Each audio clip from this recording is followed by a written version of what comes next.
बबलू घर वापस आता है, जहां उसका मालिक उसे प्यार से सहलाता है और उसे समझाता है कि उसे अपनी सेहत का ध्यान रखना चाहिए। अब उसे एक संतुलित आहार दिया जाता है ताकि वह स्वस्थ रह सके।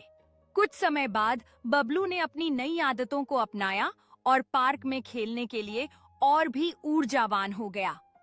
अब वह बच्चों और अन्य कुत्तों के साथ खिलवाड़ करता है, अपनी सेहत को लेकर खुश रहता है।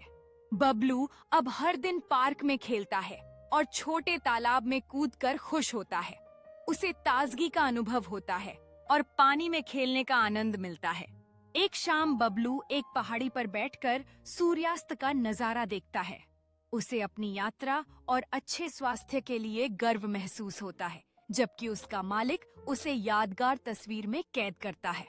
बबलू अब नए दोस्तों के साथ खेलता है, अलग-अलग नस्लों के कुत्तों के साथ खुशियों का अनुभव करता है। वे सब एक साथ मिलकर खुशी-खुशी खेलते हैं और दोस्ती का जश्न मनाते हैं।